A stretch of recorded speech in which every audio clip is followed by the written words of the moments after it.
대통령 후보는 쏟아지는데 과연 나는 누구를 뽑아야 할까 많이 고민되시죠? 이름은 아는데 막상 어떤 사람인지 잘 모르겠다. 공약은 들어봤지만 그 사람의 진짜 이야기가 궁금하다. 그렇다면 잘 오셨습니다. 저희가 오늘 깔끔하게 정리해드리겠습니다. 대선 후보 프로필 떠먹여드리는 시간 지금 시작합니다. 자, 영남일보 박지일 논설실장님 그리고 대구가톨릭대 장우영 교수님 모셨습니다. 안녕하십니까? 어서 오십시오. 예, 네, 안녕하세요.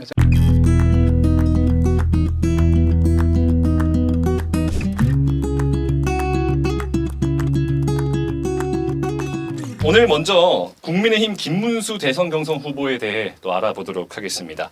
먼저 김 후보의 간단한 프로필부터 살펴보면요. 김문수 후보 1951년 경북 영천에서 출생했고 대구 경북고등학교를 졸업했네요. 대한민국 대표 노동운동가 출신 정치인입니다. 네, 이 사람 빼고는 1980년대 노동운동을 설명하기가 좀 어렵다는 평가가 있을 만큼 그 존재감이 또 컸다고 합니다. 네, 이런 김 후보 1994년 김영삼 전 대통령 권유로 민주자유당에 입당해서 보수 정치인으로 전향하고요. 국회의원 내리 3선 그리고 재선 경기도지사까지 역임했습니다. 윤석열 정부에선 고용노동부 장관을 역임을 했는데요. 오늘 김문수 후보 어떤 인물로 평가가 되고 있을지 우리 먼저 장우영 교수님께 여쭙겠습니다. 예, 김문수 후보는 아시는 것처럼 이력이 굉장히 화려하죠.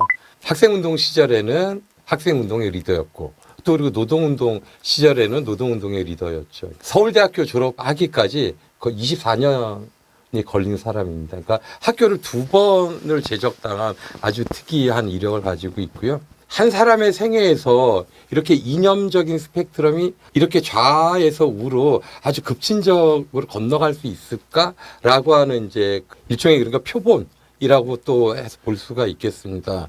이제 그리고 어떤 정치적인 신념이나 그 본인의 이념은 상당히 강한데 실질적으로 정책적으로 보면은 어떤 리더십이나 실용성도 상당히 강한 분이라 이 한국 정치에서 좀 그 하나의 족적을 세우고 있는 분이다 이렇게 볼 수가 있겠습니다. 학생운동 시절에는 리더, 또 노동운동 시절에도 리더, 또 리더십이 강한 그 김문수 후보에 대해 평가를 잘 해주셨습니다. 고맙습니다. 자, 이번에는 우리 박지일 실장님께도 한번 여쭙겠습니다. 대한민국이 굉장히 그 이념적인 지평, 그러니까 6.25 뭐 해방 이후부터 굉장히 좌우가 극렬하게 대립한 거에 있는데 1980년 그리고 뭐 70년대 이때부터 이제 대학가 운동권이 좀 좌파 성향, 이념 성향 굉장히 띄죠. 김문수 전 장관 그 당시에 대학생이었겠죠. 좀 드라마틱한 인물이 됐습니다. 많은 분들이 기억하실지 모르지만 이제 전태일 열악한 환경 노동에 이제 그 저항해서 분신 자살한 전태일을 접하고 나서부터 김문수가 혁명가가 되겠다 이렇게 얘기했어요. 본인 스스로. 그런데 근자에 와서는 언제부터인지 정확하게는 모르겠지만 거의 박정희 신봉자가 됐어요. 박정희 전 대통령의 어떤 대한민국 근대 발전론, 근대화론, 네이션 빌딩이라고 하는데 거기에 이제 매료되고 그 길이 대한민국의 지금을 이루었다는 것을 확신하고 또 거기에 많은 점수를 주고 있죠. 그래서 한편으로는 이념적으로 굉장히 뭐 극좌 극우 이렇게 보다도 상당히 진영을 완전히 넘나든 대표적인 인물이고 개인적으로도 아마 그런 측면에서는 좀 드라마틱하다 이렇게 볼 수 있고 또 뭐 정치적으로도 굉장히 많은 성과를 이루긴 했죠. 국회 경기 부천 소사입니까? 거기에다가 경기도지사 뭐 이렇게 했고 이번에 이제 드디어 대선에 도전하는데 글쎄 뭐 결과가 어떨지는 모르지만 최근 보수 진영에서 우파 진영에서 대선 후보에 나오는 분들은 좀 극적인 순간이 있어야 되잖아요. 그렇죠. 네. 아마 국회 본회의장에서 그 강요들 장관들을 다 일어서서 사과를 하라고 했을 때 이제 유일하게 일어서지 않음으로써 저 양반이 뭐지 하는 그런 꼽힌 국민들이 많은 것 같은데 그걸 발판으로 지금 이제 대선까지 나오게 된 그런 인물이라 이야기할 수 있죠. 네, 좌우지간도 과거부터 이력이 또 화려한 그런 김문수 후보의 또 일생이었던 것 같습니다. 자, 다음 우리 김문수 후보는 노동운동가 출신 정치인이자 또 보수 진영에서 오랫동안 활동해온 인물입니다. 그렇다면 우리 김 후보가 지금까지 쌓아온 성과와 또 그 한계는 어떻게 평가할 수 있을지 궁금해집니다. 글쎄요, 어떤 사람이 개인적으로 퍼스널리티를 볼 때 솔직히 말씀드려서 우리가 살면서 생각이나 이념 정치적 지향점이 바뀔 수는 있겠죠. 그렇죠. 네. 그런데 이제 이게 너무 크게 그 진폭이 너무 크면은 조금 그 개인의 퍼스널리티 아니면 안정감이 조금 의심될 수 있죠. 그 부분이 김문수 후보의 지금 예비 후보입니까? 좀 장점이자 저는 약간의 단점으로 비춰지기도 합니다. 그리고 물론 이제 경기도지사를 하고 대구 수성갑에서 한번 국회의원 도전을 했잖아요. 네. 실패했던 이력이 있는데 2016년이죠. 그렇죠. 네. 정치적으로 이제 그 일정 부분 성과를 냈지만 보수에 들어오고 우파 진영에 들어왔을 때는 TK 대구 경북이 굉장히 중요한데 여기서 좀 실패를 하고 곧장 또 서울로 떠나버렸다는 그런 부분이 약간의 좀 험이 아닌가 이렇게 생각이 듭니다. 다만 그래도 이분의 뭐 전태일에서부터 박정희에 이르기까지 대한민국 근대 발전사의 모든 주장들을 본인 스스로가 용광로처럼 녹여내고 있다는 측면에서는 굉장히 또 강점이 되겠죠. 어떻게 일장일단이 또 있는 그런 네. 후보의 성과 또 의미를 또 말씀을 잘해주셨습니다. 자, 이번에 우리 교수님. 한국의 정당 정치에서 그러니까 진보 세력이 국회에 입성하기까지 한 50년의 세월이 걸렸습니다. 그리고 이제 97년도 대통령 선거에 이르려면 이제 소위 진보 세력이 그 한국 정치의 한 공간에 진입하기 시작합니다. 이제 그리고 국회에서 선거제도 개혁이 일어나면서 비례대표제 개혁을 통해서 지역구 선거에서는 좀 승리하기가 어려우니까 비례대표로 진입을 하게 되는데 이 과정에 김문수 후보가 그 한 개의 정당을 창당합니다. 1990년도에 민중당을 창당을 하게 되고요. 과거의 사회주의 내지 민중민주주의 이념을 추구하는 정당이 혁명을 포기하고 제도권으로 진입하는 실험을 하고 근데 이 실험이 성공적이지 못했죠. 그 당시에 민중당 창당 세력이 사상적으로 많이 전향을 합니다. 이재호 같은 분이 또 거기에 해당하고요.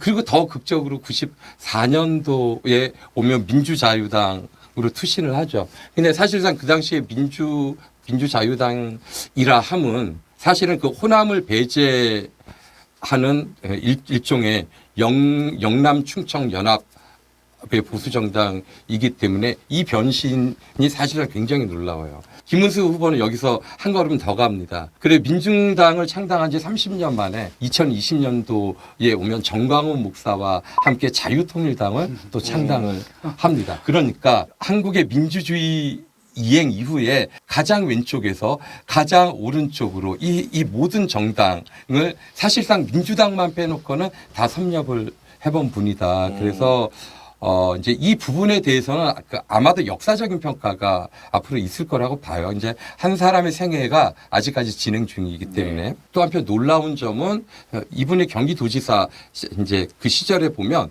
전국 도지사들 시도지사 중에서 공약 이행률이 가장 높아요.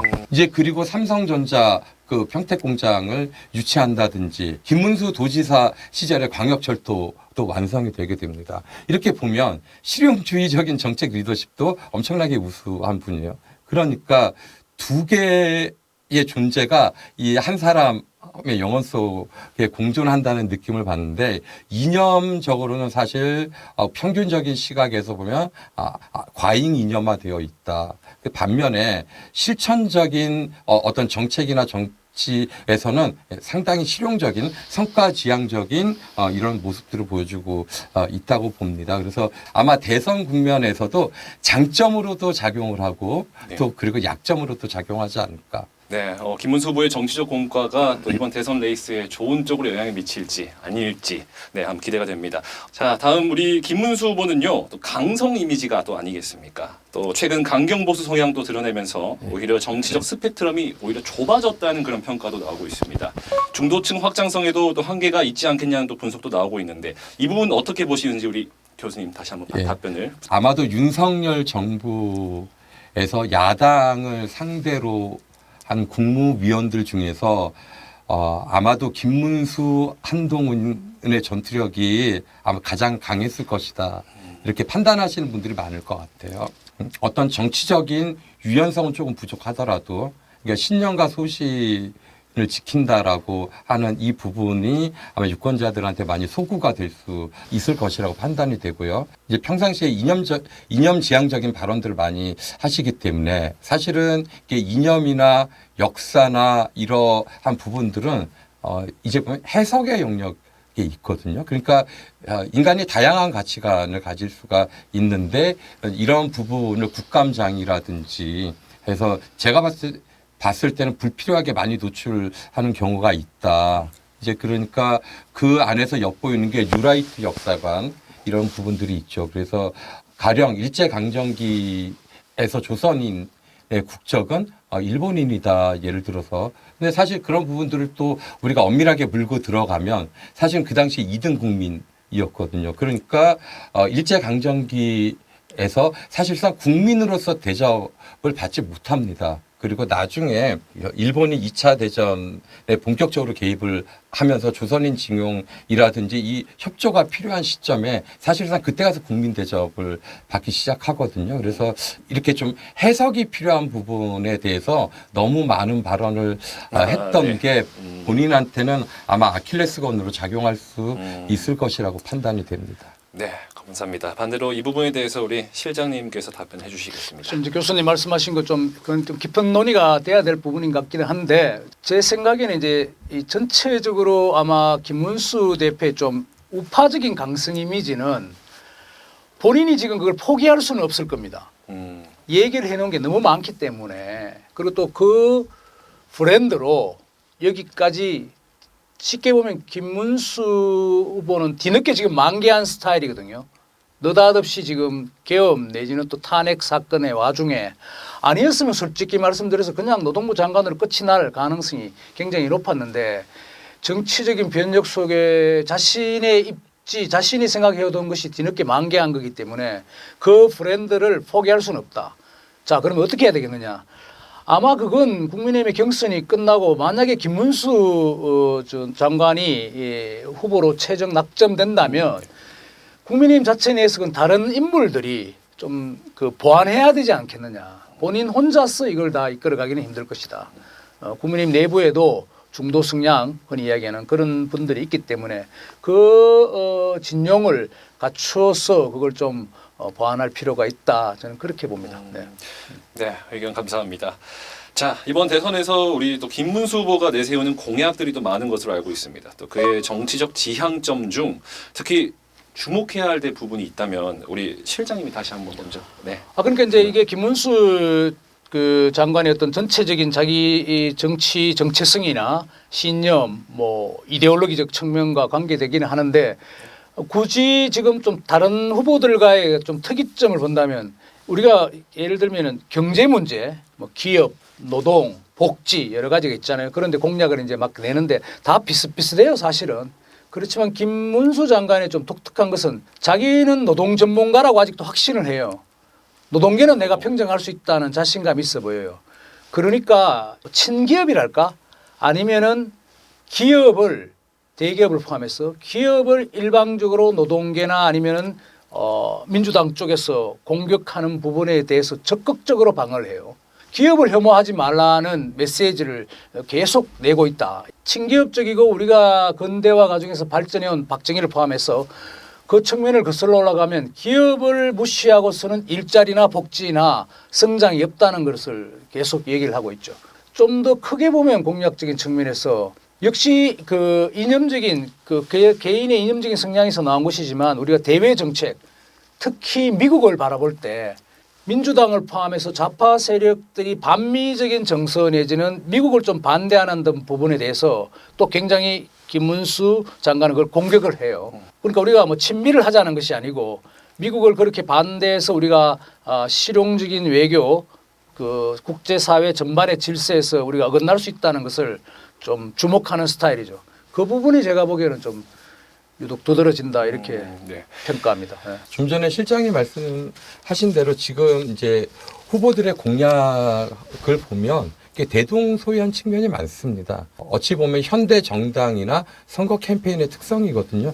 승리를 목표로 하기 때문에 모든 공약이나 정책에서 뭐 큰 차별성을 내기는 좀 어렵습니다.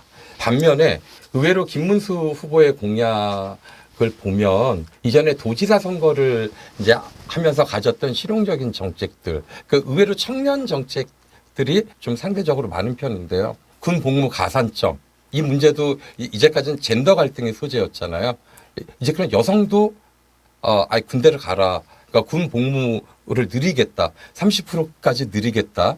이게 청년들이 어떻게 받아들일지 모르겠지만 그리고 모두에게 군 가산점을 주겠다라고 하는 정책 이게 좀 특이해 보이고 전체 그 공공임대주택 중에서 10%를 그 1인 가구로 하겠다라고 하는 정책도 좀 상당히 인상적으로 보입니다. 이제 그래 도지사를 경험했던 게 이러한 그 선거 공약을 내는데 아이디어를 만들어내지 않았을까 이렇게 좀 생각이 들고요. 그리고 기본적으로 보면 그 이재명 후보의 기본소득 공약의 중에서 국민의힘 후보 중에서 가장 강하게 비판하는 후보로 또 지금 이미지가 각인되어 있어요. 그래서 만약에 본선에서 이 양 후보가 맞붙는다고 하면 기본소득이 아마 일대 화두로 올라설 수도 있을 거다. 그렇게 판단을 하고 있습니다. 자, 마지막 질문 한번 드리겠습니다. 우리 실장님, 만약 김문수 후보가 대통령이 된다면 어떤 대한민국이 될까요? 역시 박정희 시대 때 했던 보편적인 국가 발전에 진력하는 정부가 안 되겠나 이렇게 봅니다. 네. 본인 스스로도 얘기했고 또 이념의 좌우를 넘나들이기 때문에 보편적인 상식선에서 했던 정책 이런 것이 김문수의 그 장점이 될 것이다 이렇게 봅니다. 물론 그 이전에 이제 우리 장 교수님도 말씀하셨지만 뭐 이재명 대표가 거의 만약에 된다면 기본소득이든 이재명 대표 물론 기본소득 부분에서 뒤로 좀 발을 빼고 있지만 그런 측면을 또 서로 공방이 오갈 테고 그리고 특히 이 김문수 후보는 자신만이 거의 이재명의 그 천적이다 이렇게 얘기를 하고 있으니까 한번 진검승부가 될 수도 있겠죠. 우리 교수님도 한번 여쭤볼게요. 어떤 대한민국이 될지 만약 김문수 후보가 대통령이 된다면 아마도 강력한 정책 리더십을 발휘할 수 있을 것이다. 의외로 김문수 후보만의 정책적 실용주의 이 부분들이 빛날 수도 있다. 반면에 또 그리고 동시에 이념 갈등 또한 만개할 것이다. 그렇게 생각이 듭니다. 네, 과거부터 또 리더십이 있었던 그런 후보니까 이번에도 대통령이 된다면 좀 리더십이 강한 그런 대통령이 또 되어서 멋진 대한민국 만들 수 있을 것 같다라는 정리 잘 해주셨습니다. 자, 이렇게 오늘 국민의힘 김문수 후보 살펴봤습니다. 다음 시간에는 또 다른 후보를 또 쉽고 빠르게 떠먹여 드려 보도록 하겠습니다. 고맙습니다.